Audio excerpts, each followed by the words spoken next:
നമസ്കാരം. പ്രധാന വാർത്തകൾ. കെ.സി. വേണുഗോപാൽ രാഹുൽ ഗാന്ധിയെ വിഡിവേഷം കെട്ടിക്കുന്നു. വിമർശനവുമായി എ.എം. ആരിഫ്. ആലപ്പുഴ ലോക്സഭാ മണ്ഡലം UDF സ്ഥാനാർത്ഥിയും കോൺഗ്രസ് നേതാവുമായ കെ.സി. വേണുഗോപാലിനെതിരെ LDF സ്ഥാനാർത്ഥി അഡ്വക്കേറ്റ് എ.എം. ആരിഫ് രംഗത്ത്. കെ.സി. വേണുഗോപാൽ രാഹുൽ ഗാന്ധിയെ വിഡിവേഷം കെട്ടിക്കുന്നുവെന്നും രാഹുൽ ഗാന്ധിയുടെ ഇമേജ് കളയുന്നതിൽ പ്രധാനി വേണുഗോപാലാണെന്നും ആരിഫ് വിമർശിച്ചു.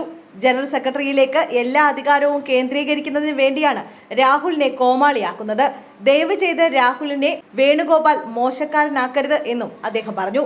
രാഹുലും പ്രിയങ്കയും ഒരുമിച്ച് ആലപ്പുഴയിൽ വന്നാലും ഒരു ചുക്കും സംഭവിക്കില്ല. കഴിഞ്ഞ നിയമസഭാ തെരഞ്ഞെടുപ്പിൽ കായംകുളത്ത് നാം കണ്ടതാണ്. രാഹുലും പ്രിയങ്കയും അരിത ബാബുവിന്റെ വീട്ടിലെത്തിയപ്പോൾ എന്ത് ഓളമായിരുന്നു. എന്നിട്ട് എന്തായി എന്നും അരിത തോറ്റില്ലേ എന്നും ആരിഫ് ചോദിച്ചു. Police raid. 4 നില കെട്ടിടത്തിന്റെ പൈപ്പിലൂടെ ഇറങ്ങാൻ ശ്രമിച്ച യുവാവിന് ദാരുണാന്ത്യം. പോലീസ് റെയ്ഡിനിടെ രക്ഷപ്പെടാൻ ശ്രമിച്ച യുവാവിന് ദാരുണാന്ത്യം. അനധികൃതമായി ആയുധങ്ങൾ സൂക്ഷിച്ചിരിക്കുന്നുവെന്ന വിവരത്തെ തുടർന്നായിരുന്നു റെയ്ഡ്. ഇതിനിടെ കെട്ടിടത്തിന്റെ മുകളിൽ നിന്ന് പൈപ്പിലൂടെ തൂങ്ങിയിറങ്ങി രക്ഷപ്പെടാൻ ശ്രമിച്ച കോൺട്രാക്ടർ താഴേക്ക് വീഴുകയായിരുന്നു. പൂനെയിലാണ് സംഭവം. മേഖലയിൽ കഴിഞ്ഞ ഏതാനും ദിവസങ്ങളായി വെടിവെപ്പ് സംഭവങ്ങൾ നടക്കുന്നതായി പരാതി വന്നിരുന്നു. ഇതിന് പിന്നാലെയാണ് പോലീസ് മിന്നൽ പരിശോധന നടത്തിയത്. പൂനെയിലെ വിവിധ ഭാഗങ്ങളിൽ നടത്തുന്ന മിന്നൽ ഇൻസ്പെക്ഷന്റെ ഭാഗമായിരുന്നു ഈ പരിശോധന.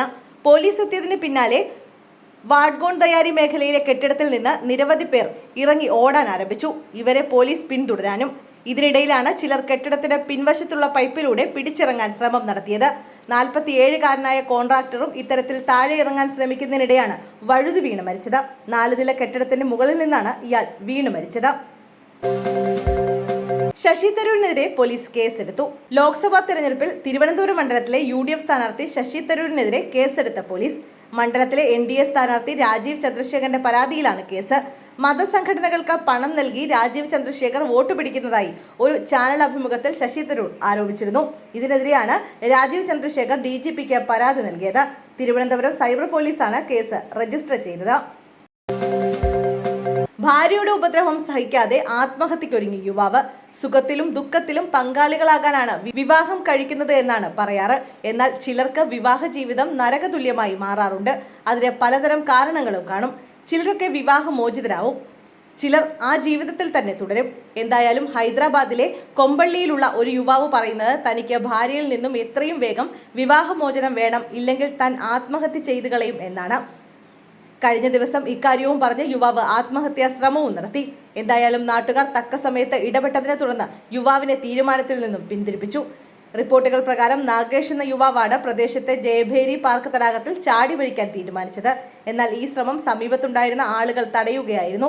നാട്ടുകാരുടെ ഏറെ നേരത്തെ സംസാരത്തിന് ശേഷം യുവാവ് തടാകത്തിൽ നിന്നും മുകളിലേക്ക് കയറി വരാൻ സമ്മതിക്കുകയായിരുന്നു.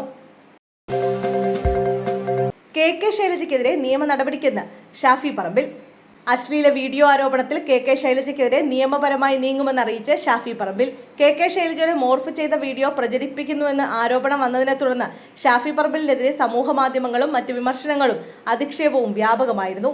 എന്നാൽ വീഡിയോ അല്ല, മുഖം വെട്ടിയൊട്ടിച്ച പോസ്റ്റാണ് പ്രചരിക്കുന്നതെന്നാണ് താൻ പറഞ്ഞതെന്ന് ഇന്നലെ വൈകിട്ടോടെ കെ ശൈലജ വിഷയത്തിൽ വ്യക്തത വരുത്തി. ഏതാണ്ട് ഒരാഴ്ചയോളം കത്തിനിന്ന വിഷയത്തിൽ പക്ഷേ തനിക്കെതിരെ ഉണ്ടായ അധിക്ഷേപത്തിൽ ആരെങ്കിലും മാപ്പ് പറയുമോ എന്ന് ഷാഫി പറമ്പിൽ ചോദിച്ചിരുന്നു. കെ ശൈലജയെ അപകീർത്തിപ്പെടും വിധത്തിൽ വീഡിയോ ഇറങ്ങിയിട്ടില്ല എന്നത് സന്തോഷകരമായ കാര്യം തന്നെയാണ്. എന്നാൽ ഇതിന്റെ പേരിൽ തനിക്കെതിരെ നടന്ന വ്യാപകമായ പ്രചാരണങ്ങൾ ഇല്ലാതാകില്ലല്ലോ എന്നാണ് ഷാഫി പറമ്പിൽ ചോദിച്ചത്.